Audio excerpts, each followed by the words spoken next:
les amis et bienvenue dans cette nouvelle vidéo, un nouveau format sur ma chaîne qui m'a été demandé suite à plusieurs vlogs dans lesquels je vous présentais les livres que je m'étais achetés, je faisais quelques retours, etc. Vous m'avez demandé à plusieurs reprises de vous faire des vidéos dédiées, mais surtout de vous faire des vidéos avec des spoilers. Donc ne vous inquiétez pas, il y aura tout qui sera en timecode, je vous préviendrai à partir du moment où ça passera en spoiler. Du coup, je vais vous faire un bilan lecture de ce mois-ci. Donc il y a des livres que vous avez déjà vus, que je vous avais déjà présenté précédemment, notamment Alchemy 7. Du coup, comme ça, vous aurez la partie spoiler, donc pour être sûr de savoir si vous voulez ou pas l'acheter, sachant que je vais pas non plus spoiler la fin jusqu'à la fin, mais au moins les moments entre guillemets les plus crus. Pour commencer cette revue, on va commencer par le roman graphique Dawnland que j'avais reçu en cadeau à Noël. Donc c'est un récit qui parle essentiellement des légendes du sud de l'Angleterre. Ce récit, en fait, il va suivre James qui a perdu sa sœur jumelle qui est morte tragiquement après avoir vu une ombre noire, notamment un chien noir. Et du coup, il va partir à la recherche de ce chien noir pour comprendre pourquoi sa sœur est morte si rapidement. Et donc du coup, il va rencontrer une dame dans ce livre que les enfants surnomment la sorcière, et grâce à elle, en fait, il va pouvoir découvrir un peu les mythes et les légendes liées à ce chien noir, mais également les mythes et les légendes, les croyances et les faits divers qu'il peut y avoir dans ce village. Donc, attention, spoiler alerte. Donc moi, ce livre, il m'a profondément émue, j'ai beaucoup pleuré, il y a beaucoup d'histoires qui sont très difficiles. Ça parle de mort d'enfants, ça parle d'assassinats, ça parle de femmes battues, de bébés assassinés. Donc c'est pas un livre à mettre entre toutes les mains, mais vous inquiétez pas, il y a pas de, ça contient pas des scènes graphiques horribles. Tout est suggéré et en fait, vous allez plutôt avoir les fantômes, c'est-à-dire le passé, plutôt en fait que le moment de la mort. Donc du coup, James, avec cette sorcière, en fait, il va apprendre à réouvrir la porte pour pouvoir voir les morts. Porte qu'il avait fermée avec sa sœur quand il était petit parce qu'il voyait les morts tous les deux. Grâce à ça, il va pouvoir retrouver le chien noir qui va le mener tout droit à la mort. Mort qui est un personnage qui a été désigné, mais vous verrez dans le roman, en fait, la mort, elle est... tout le monde peut être la mort à partir du moment où est-ce qu'il est mort. Et en fait, dans le livre, vous allez jongler entre plusieurs périodes, plusieurs époques, et vous allez découvrir en fait plusieurs drames qui se sont passés dans le hameau, notamment la mort d'une famille dans un accident de voiture qui ne savent pas qu'ils sont morts. Du coup, ils vont se retrouver dans la maison de la sorcière qui, elle, peut voir les morts. Sorcière qui, après, va aider James, du coup, à ouvrir la porte et voir lui-même les morts. Et en fait, il y a dans l'église des bébés qui pleurent. Il y a des sons de bébés qui pleurent. Et un jour, James, après avoir ouvert la porte, il va entendre ces bébés qui pleurent et du coup, il va se décider à aller voir ce qui se passe. Et là, il va découvrir du coup les fantômes de bébés et toute une famille qui a été assassinée. Famille en fait qui avait disparu il y a longtemps et en fait, le père avait été soupçonné de les avoir tués. Et en fait, il s'avère que le père, c'est devenu la mort. Et du coup, il a enfermé sa famille dans une espèce de monde parallèle où est-ce qu'il continue de les battre et de les torturer régulièrement. Et du coup, James, en fait, il décide de se rendre dans ce monde-là et de délivrer sa sœur, en fait, de la mort pour qu'elle puisse revenir au monde. Mais en fait, du coup, il va tuer la mort. Il va tuer la mort et la mort va revenir sous une nouvelle forme qui va être tout simplement la sœur de James.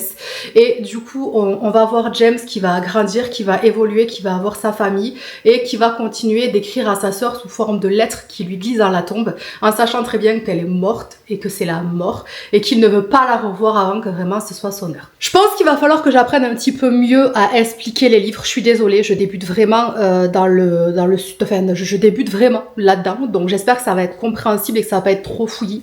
J'ai essayé de faire de mon mieux, donc on va voir pour voir si j'arrive à le faire avec les autres que je vais vous présenter. Et du coup, on va passer tout de suite à Alchemy 7. Alors j'avoue, je sais jamais comment le dire, Alchemy 7, enfin bref, Alchemy 7. Donc Alchemy 7, comme vous le savez, c'est un de mes romans préférés. Je l'ai lu du coup le mois dernier, je l'ai dévoré en 3 jours, alors que pourtant c'est un bouquin, c'est une brique. Il fait 1000 pages, je l'ai surkiffé. Donc c'est une dark fantasy qui est très noire, c'est un temps de guerre, ça je vous en avais déjà parlé, il y a la guerre, il y a des choses pas cool qui se passent. Mais tout est toujours justifié en fait justement par le fait que ce soit la guerre. Donc du coup, il n'y a pas de...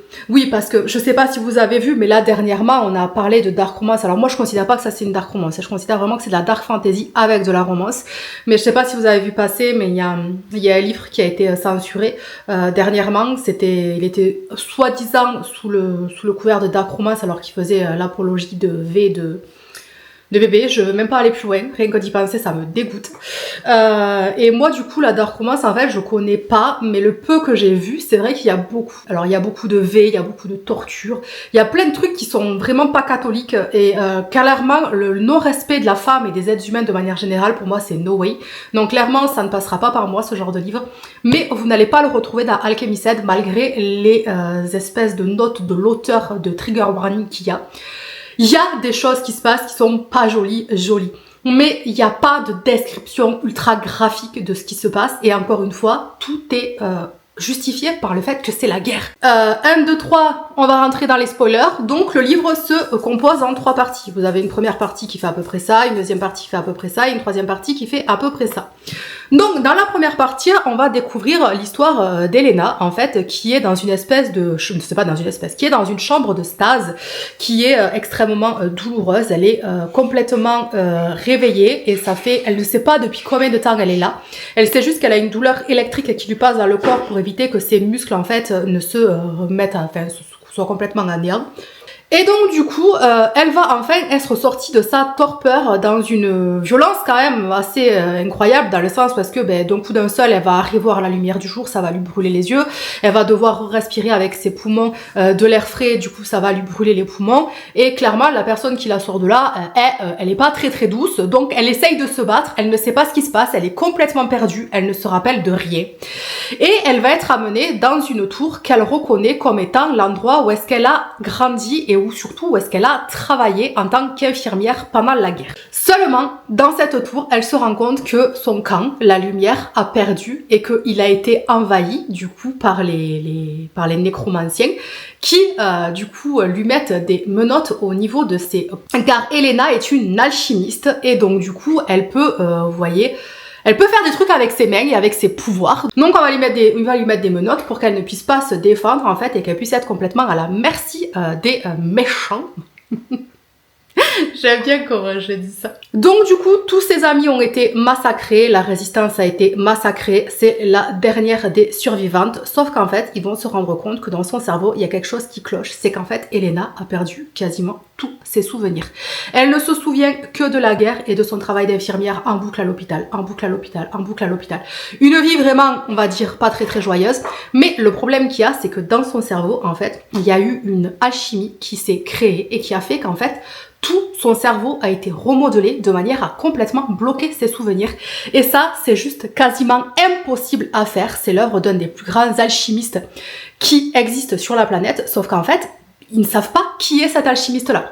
Donc ils ont quelques idées, ils ont quelques noms suite à la guerre qui s'est passée, mais ils n'arrivent pas à trouver exactement ce qu'il s'est passé. Donc même si au premier abord, elle a l'air absolument pas intéressante en tant que survivante, tout simplement parce que c'était juste une guérisseuse qui n'a absolument rien dans son cerveau, le fait qu'il ait été modifié, en fait, ça va tiquer quand même au niveau des hauts nécromanciens, et notamment du haut général, qui vont décider de l'envoyer chez Ken Ferron, qui est le premier général, donc c'est-à-dire le numéro 2 du gouvernement, pour qu'il puisse fouiller dans son cerveau afin de découvrir ses secrets et ce qu'elle cache.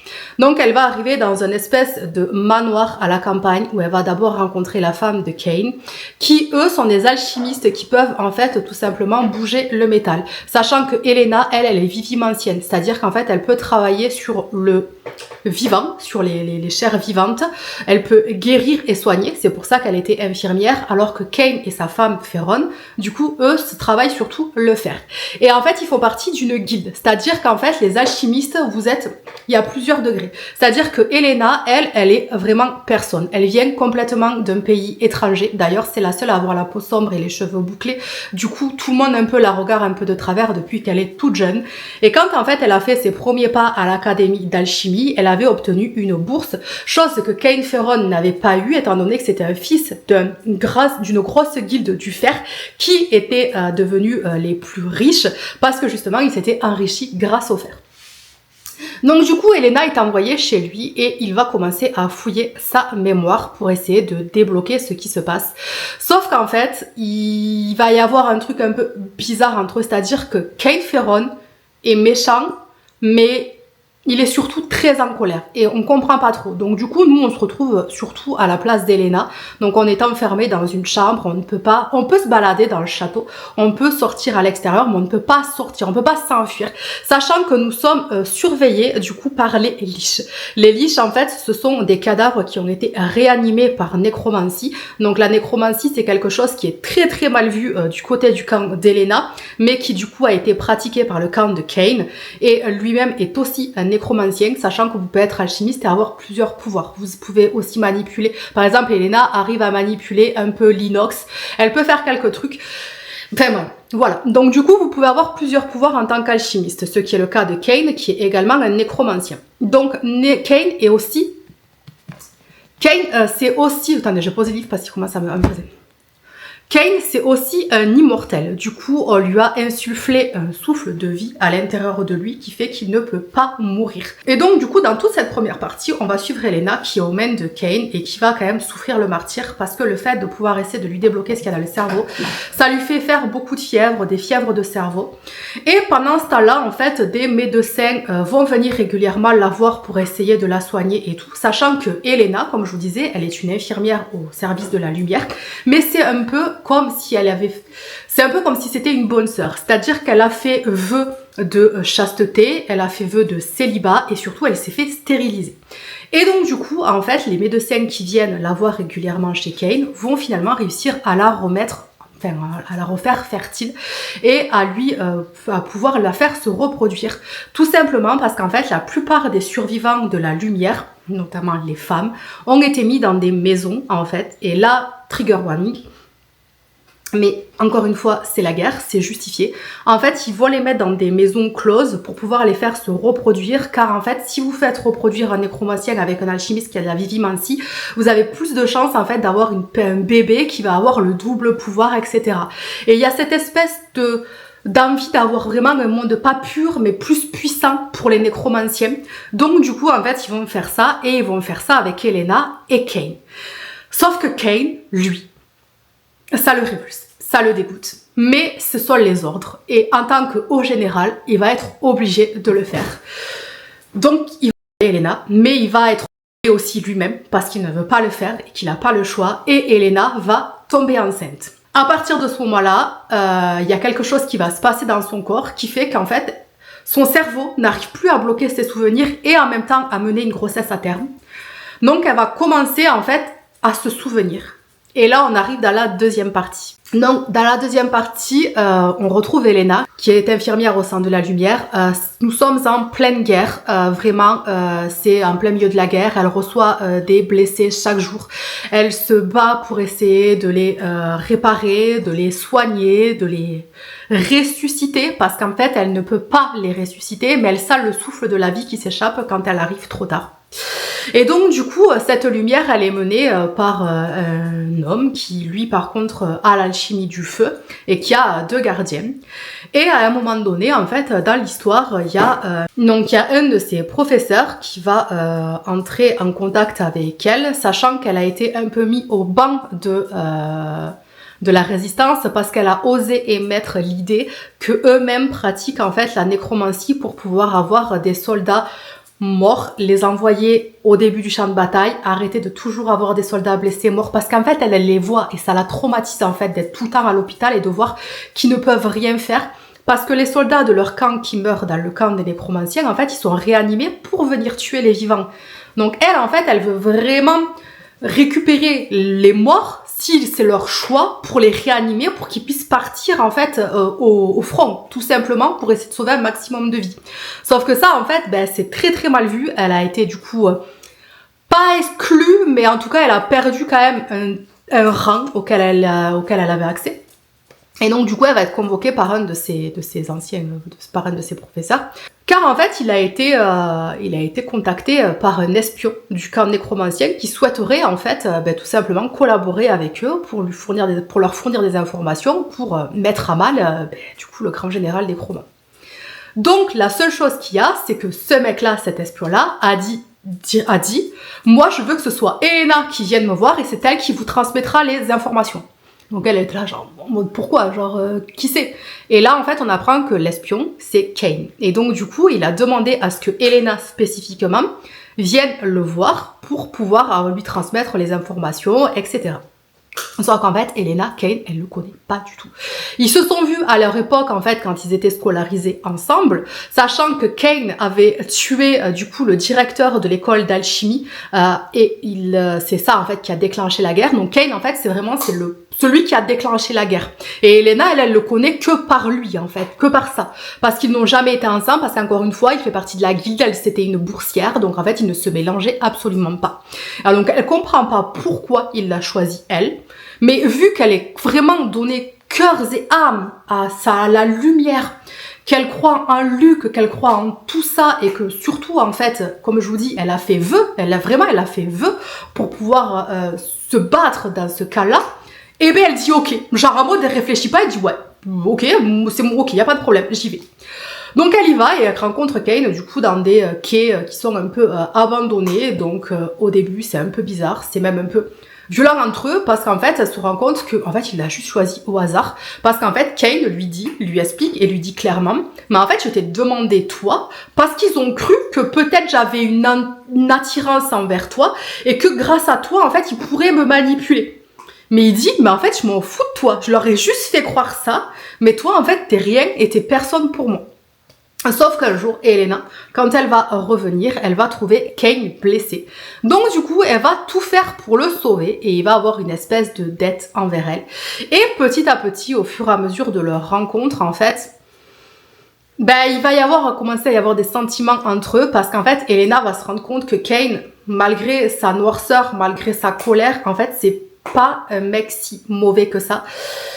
Parce qu'en fait, c'est juste quelqu'un qui n'a pas eu le choix dans sa vie. Il n'a pas eu le choix, on lui a imposé des choses et surtout on a menacé sa famille et donc du coup il a dû faire des choses horribles, notamment du coup tuer le directeur de l'école d'alchimie sur ordre parce qu'en fait son père devait le faire, il a échoué, du coup on lui a donné cet ordre à lui de le faire parce que sinon en fait on torturait sa mère. Donc ils étaient en train de torturer sa mère et tant qu'il l'avait pas tuée, ils continueraient à la torturer. Et donc du coup il n'a pas eu le choix que de le faire. Et en fait ce mec, tout le long de l'histoire, en fait, on se rend compte que toute sa vie, il n'a pas eu le choix. On lui a obligé à faire des choses horribles parce qu'il n'a pas eu le choix. Et à un moment donné, en fait, ils vont finir par tomber amoureux. Bon, je vous détaille pas non plus dans tous les détails de comment est-ce que ça va se passer, mais ils vont finir par tomber amoureux. Et là, en fait, Kane va se rendre compte qu'il a peut-être le choix. Et donc, du coup, le choix qu'il va prendre, c'est juste, j'en ai rien à faire d'un camp ou de l'autre. Moi, tout ce que je veux, c'est Elena et je veux qu'elle soit en vie. Donc, du coup, on va voir que Kane devient, entre guillemets, de plus en plus fragile vis-à-vis d'Elena. Il va prendre des gros risques inconsidérés, Elena également, parce qu'en fait, elle va tout simplement s'impliquer dans la guerre. Elle qui était décrite et dépeinte comme dans la première partie comme une simple infirmière d'hôpital va en fait vraiment entrer en guerre, va rentrer en guerre et va vraiment se battre sur le terrain et elle va être sauvée par Kane quand vraiment elle va être dans des merdasses pas possibles. Donc Kane va la sauver. Et un jour en fait elle va se faire attraper. Et elle va aller dans une chambre de stase et ce dont elle va avoir le plus peur, c'est qu'en fait on découvre au travers de ses souvenirs que c'est Kane qui était un espion et que du coup il fasse du mal à Kane, donc c'est elle-même qui va se bloquer le cerveau parce qu'en fait Elena on se rend compte qu'elle a vraiment énormément de pouvoir au fur et à mesure du livre et en fait ça a été décuplé aussi je pense par le pouvoir de l'amour, donc elle va réussir à bloquer ses souvenirs dans son cerveau et donc on ne va pas pouvoir lire on va pas pouvoir lire dans son cerveau et elle va être mise dans une chambre de stase par une personne qui lui en veut vraiment parce qu'elle a tué des amis à elle et voilà, terminé, on passe sur la partie 3. Et là, en fait, on arrive sur la partie 3 et on revient à la fin de la partie 1. Elena est dans la chambre et Kane est en face d'elle. Et là, elle le reconnaît. et elle sait du coup qu'en fait ils sont amoureux tous les deux et elles font là, enfin bref, des retrouvailles horribles mais magnifiques en même temps. Et en fait, Kane, on va se rendre compte qu'il est devenu le numéro 2 du gouvernement en fait des nécromanciens, tout simplement parce qu'il a recherché Elena pendant 8 mois. Elle a disparu pendant 8 mois et il aura fouillé de fond en comble, mais tout le royaume pour essayer de la retrouver. Et finalement, il va réussir à la retrouver là quand elle sort de la stase. Et du coup, ils vont décider de reprendre entre guillemets la guerre tous les deux. Donc ils vont décider de reprendre la guerre tous les deux. Et ils vont finir par s'enfuir. Et je vais pas non plus trop vous rentrer dans les détails parce que sinon c'est dommage, vous allez louper des choses. Mais si le peu de spoil dont je vous ai parlé, ça vous a donné envie de le lire, allez-y parce que vraiment il y a 1000 pages. 1000 pages en fait, et je pense à mon avis que j'ai réussi quand même à bien résumer le livre, mais vous êtes passé à côté de tellement de détails que ce serait vraiment dommage de passer à côté de ce petit chef-d'œuvre personnellement que j'adore. Donc écoutez, ça vraiment un de mes livres préférés, donc vraiment n'hésitez pas si vraiment vous avez envie de lire un chouette livre, mais comme je vous dis, il y a quand même des scènes qui sont dures, notamment comme quand je vous ai parlé de V, etc. Tout ça, c'est quand même des scènes qui sont pas ouf, mais vous inquiétez pas, c'est pas graphique, on le lit une fois et c'est terminé, il n'y a pas de détails. Il n'y a pas de détails, c'est... Voilà, c'est... Heureusement. Sur une note un petit peu plus joyeuse, nous allons donc penser sur le livre de La Passe Miroir de Christelle Dabos et la BD de Vanida. Donc La Passe Miroir, moi c'est ma saga préférée, j'ai adoré. Du coup j'avais très hâte de lire La Passe Miroir, donc du coup c'est ce que j'ai fait, c'était Day One et il était à moi. Il était à moi Day One. J'avais précommandé, c'était un cadeau pour mon anniversaire. Et donc du coup j'ai adoré la BD. J'ai adoré l'adaptation de la BD. Alors, pour ceux qui ne connaissent pas, la passe miroir, en fait, c'est l'histoire d'Ophélie, qui est une passe miroir, qui est mariée de force à Thorn, qui est un puissant clan des dragons qui se trouve au nord du monde. Donc c'est un monde en fait qui est complètement éclaté. Donc vous voyez, en fait, tout ça c'est du vide et pour passer de terre en terre, en fait, vous passez par une espèce de ballon, en fait, qui fait la navette. Et c'est notre planète Terre, c'est-à-dire qu'il y a eu une grosse catastrophe, on le dit clairement, c'est Dieu qui a joué avec la Terre. Et il a pété un câble et il l'a complètement fait exploser. Donc du coup ça commence, donc on est sur la partie 1, donc du coup c'est la fiancée. Donc on va suivre Ophélie dans son pays natal et dans son village natal qui est résolu de toute façon à être mariée avec Thorn parce qu'elle n'a pas le choix, car chaque pays a son grand esprit. Et du coup les grands esprits se sont mis d'accord, ils doivent se marier, donc Thorn vient la chercher. Donc elle s'occupe d'un musée dans lequel en fait elle peut lire les objets, c'est-à-dire que par exemple si elle touche un avion de guerre, elle peut lire tout ce qui s'est passé et elle a accès en fait à notre histoire. Mais elle n'a pas accès à ce qui s'est passé qui a fait que le monde s'est écroulé. Donc en fait les grands esprits veulent la marier avec Thorn en fait pour qu'elle puisse lire les livres des esprits, pour justement en fait pouvoir découvrir qu'est-ce qui s'est passé, pourquoi est-ce que le monde en fait a explosé et pourquoi Donc elle est pas très contente, mais elle a pas le choix. Donc du coup, elle suit Thorn qui se retrouve en fait dans une espèce de ville flottante en plein hiver avec des lacs gelés. C'est le pôle Nord, d'ailleurs c'est magnifique. Sauf qu'en fait, elle va découvrir une cour pleine de vices avec des gens avec qui il ne faut absolument pas avoir confiance, plein de personnes qui ont différents pouvoirs, etc. Et elle, pauvrette, elle débarque de la campagne dans une ville où est-ce qu'ils étaient tous cousins, où est-ce qu'ils étaient tous bienveillants les uns avec les autres, et du coup elle découvre un peu tout ça, et son fiancé en fait au début il est extrêmement froid avec elle, en mode vraiment il fait juste son travail, c'est-à-dire se mettre avec elle, et petit à petit on va voir qu'il va commencer à s'attacher avec elle, parce qu'en fait Ophélie fait quand même preuve d'énormément de bon sens et arrive super bien à s'adapter en fait à sa nouvelle vie, tout en restant elle-même. En fait elle va tout simplement réussir à se dégager des coups de Trafalgar que la cour va pouvoir essayer de lui faire. Donc du coup, elle va se retrouver chez la tante de Thorn, qui est la seule personne de sa famille à vraiment chercher à l'aider. Et du coup, ils vont finir par retrouver Farouk, qui est le grand esprit, et qui est le chef de famille. Et dans tout ce livre, en fait, on a vraiment la première partie du tome 1, c'est-à-dire tout le moment, en fait, où est-ce que Ophélie découvre du coup la ville, découvre la cour, ensuite découvre comment est-ce que ça se passe, voilà, vraiment, c'est les intrigues, tout ça, jusqu'au moment où est-ce qu'elle va être présentée officiellement, en fait, à Farouk, qui est le grand esprit de la famille. Donc, j'avoue que j'ai été un peu... voilà, j'étais tellement repartie dans l'univers de Christelle et j'étais tellement à fond que je pensais vraiment qu'on aurait la fin au moins du tome 1 et j'avoue que du coup ça m'a un peu frustrée parce que je ne sais pas quand nous aurons le tome 2 parce qu'il faut pas oublier que c'est de la BD française et la BD française ça prend énormément de temps. Je ne sais pas combien de temps Vanida a mis pour travailler sur cette BD, mais à mon avis je pense plusieurs années.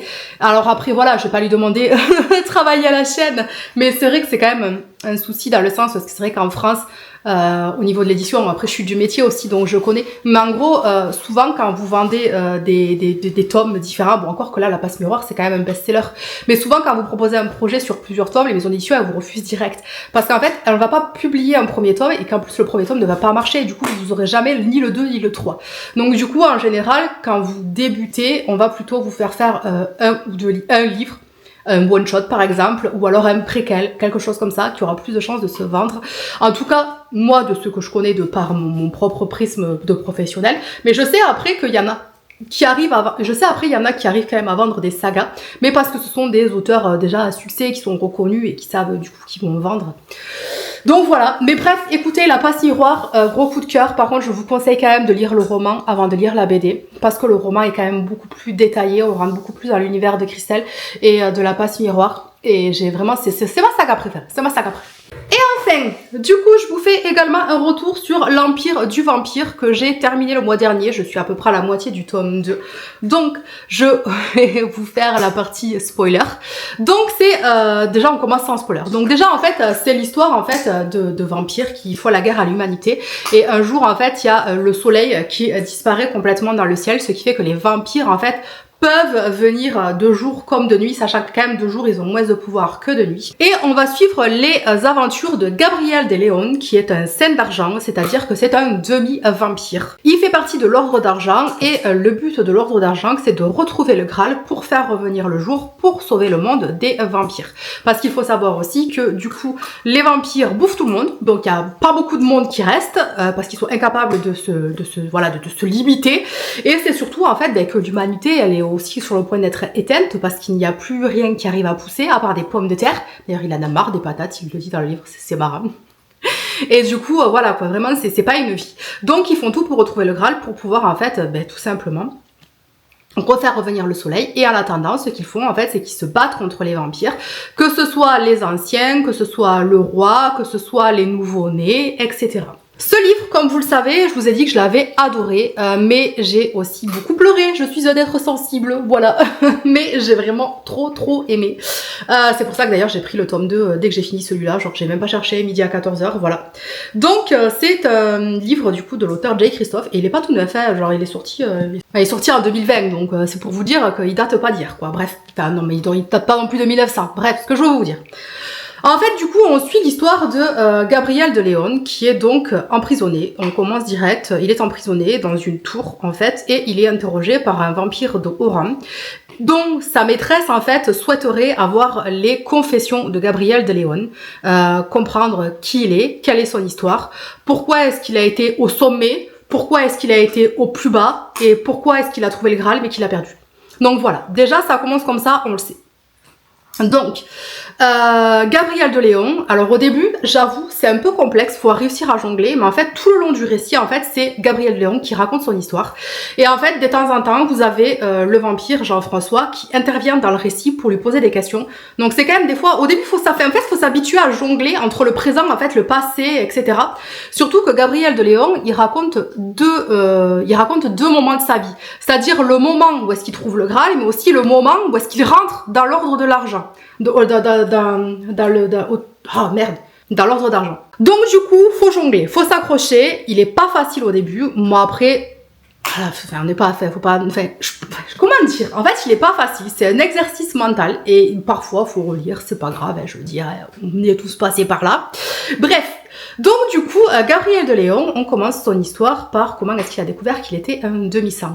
En fait, il était tombé amoureux d'une fille dans son village, fille du coup qu'il a presque vidée de son sang, et du coup sa mère lui avoue donc en fait que son père n'est pas son vrai père, mais que son père est un vampire. Ce père qui est adoptif, qu'il a battu pendant toute son enfance, qui était vraiment pas sympa avec lui.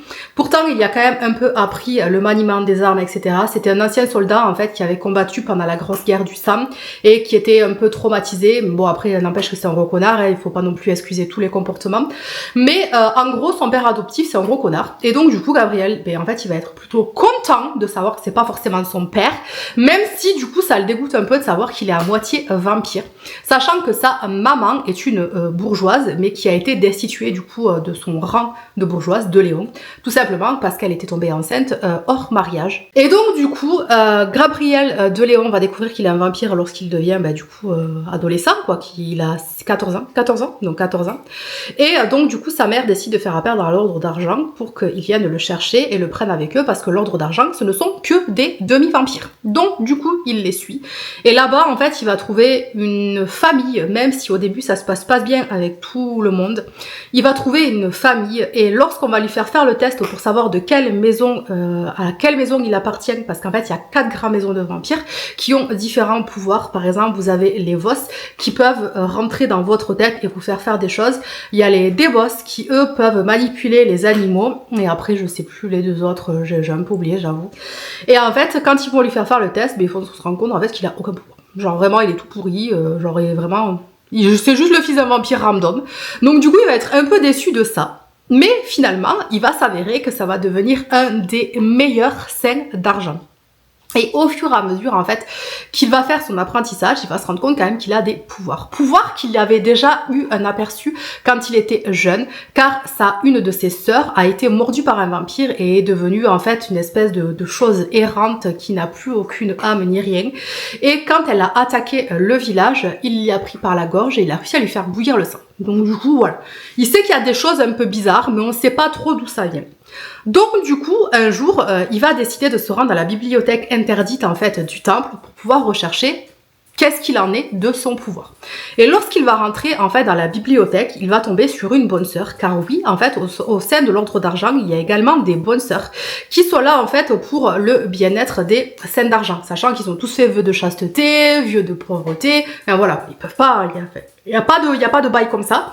Mais en fait, les sœurs, elles sont là pour préparer à manger, pour les tatouer. Parce qu'en fait, l'ordre d'argent, c'est ils se font tatouer en fait ils se font tatouer des tatouages en fait en argent, donc ils les brûlent, qui sont extrêmement douloureux pour eux. Mais lorsqu'ils se battent en fait avec la foi, ils brillent en tant qu'être, et du coup ça fait fuir les vampires. Donc c'est pour ça qu'on les appelle les saints d'argent. Et donc du coup, dans cette bibliothèque interdite, il va tomber sur une bonne sœur en fait, qui est là, mais vraiment contre son gré. Ça se voit qu'elle est pas contente d'être là. Et ils vont commencer à discuter et elle va lui raconter son histoire et lui dire qu'en fait c'est la fille illégitime d'un roi qui s'est remariée à une femme et qui du coup a décidé de la foutre là parce qu'elle en avait marre de l'avoir avec elle au château. Donc du coup voilà, donc c'est une bourgeoise qui a été élevée comme une bourgeoise, qui a des connaissances de bourgeoise alors que lui c'est un cutéreux, voilà, soyons honnêtes. Et finalement au fur et à mesure en fait ils vont tomber amoureux. Oh là là, quelle surprise. Mais en vrai c'est bien fait, c'est bien réalisé, ils tombent amoureux vraiment de manière naturelle. On voit que moi je trouve que c'est bien fait. Je trouve que c'est bien fait. Bref, quoi qu'il en soit, ils vont finir par trouver dans cette bibliothèque, à l'aide d'une autre bonne sœur que la première va ramener, ce qui se passe au niveau de lui. Pourquoi est-ce qu'il a ce genre de pouvoir là? Et là ils vont se rendre compte en fait qu'il y a une 5e famille de vampires. Mais entre-temps, du coup, il va arrêter son récit et il va raconter sa déchéance.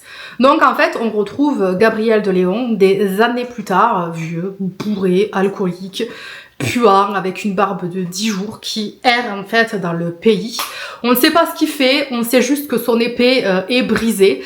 Et au détour d'une taverne, il va rencontrer la 2e bonne sœur avec qui il faisait des recherches sur son sang quand il était, donc elle s'appelle Chloé, quand il était du coup apprenti au sein du Saint d'Argent. Et là, elle va lui dire en fait qu'elle a besoin de lui, que c'est pas possible que leurs chemins se soient croisés comme ça en fait de manière de manière, c'est pas une coïncidence en fait, c'est Dieu qui les a mis sur la route l'un de l'autre.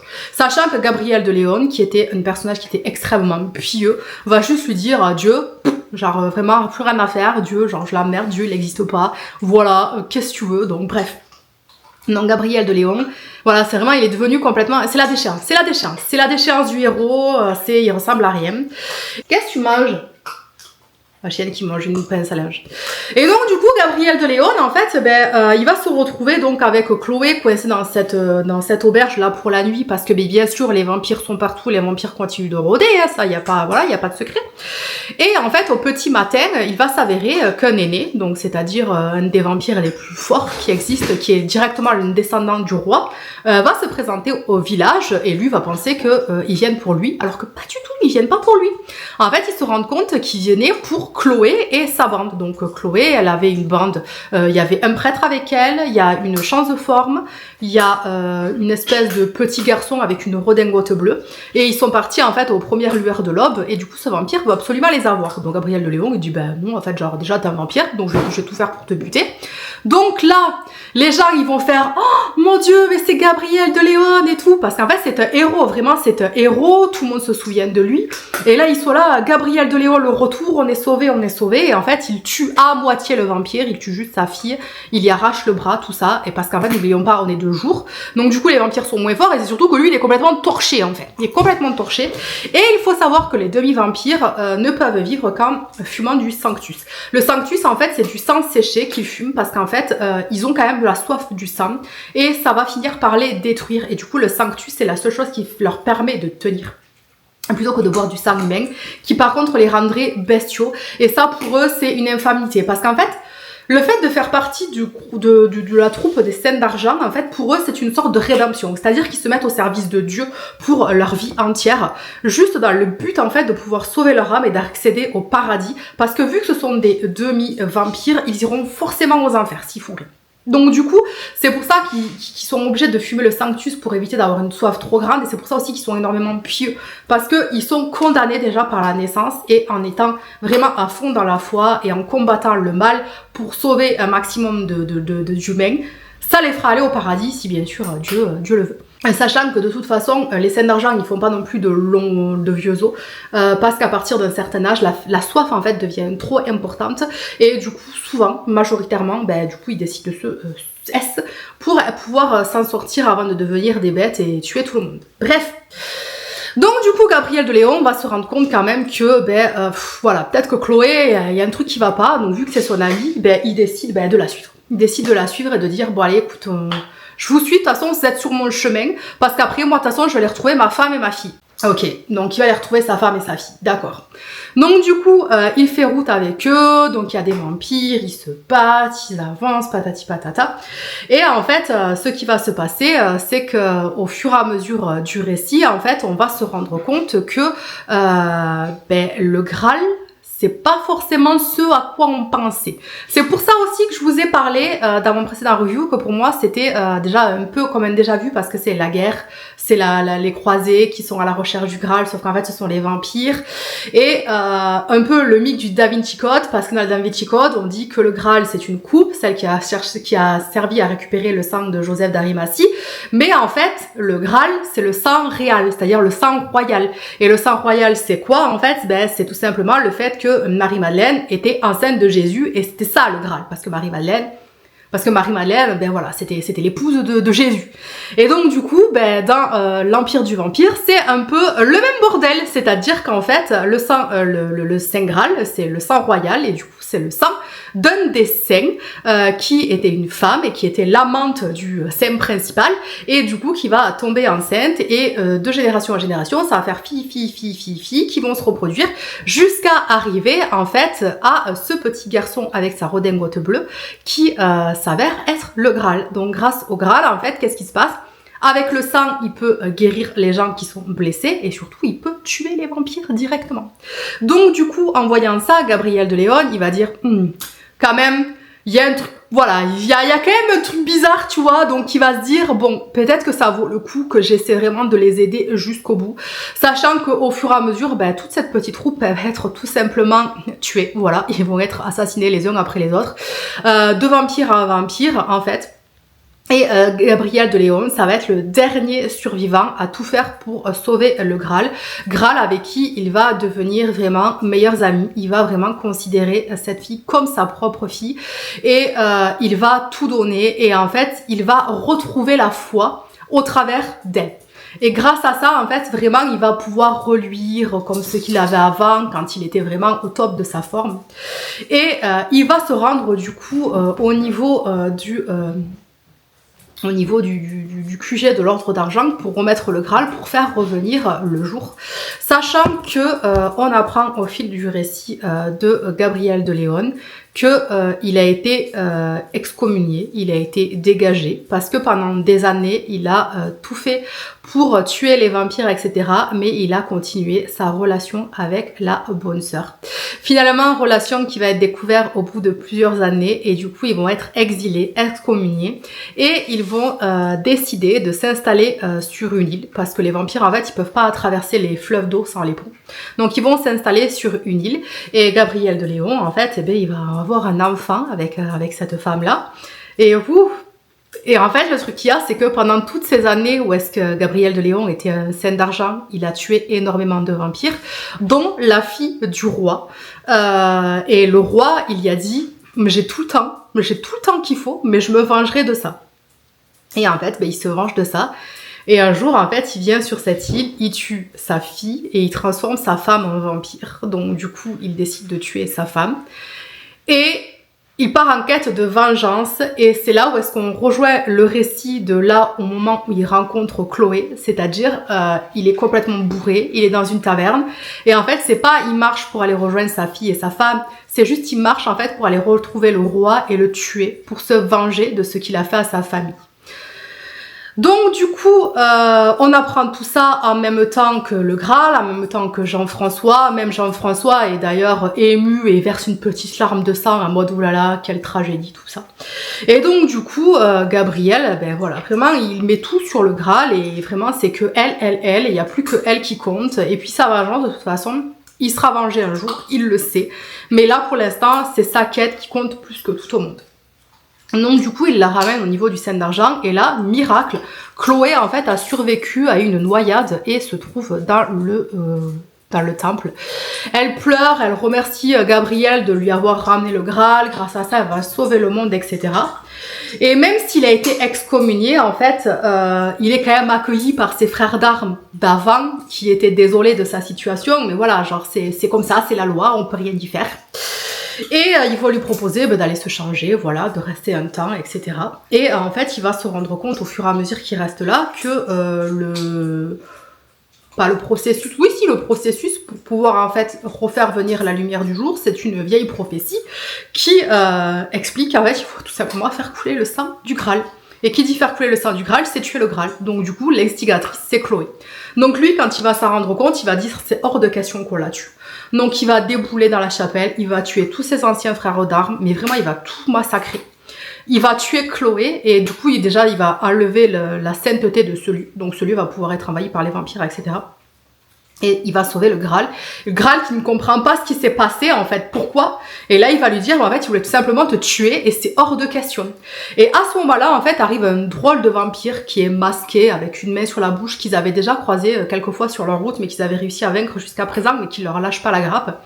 Et en fait, ce vampire, il va s'avérer que c'est la petite sœur de Jean-François de Léon, c'est la petite sœur de Léon, qui était censée être morte en fait dans un incendie de son village à cause de vampires, et qui en fait a survécu. Mais elle n'est pas un vampire comme les autres, c'est un aîné, alors qu'elle n'est pas censée être une aînée, alors qu'elle n'a que 17 ans d'âge de vampire.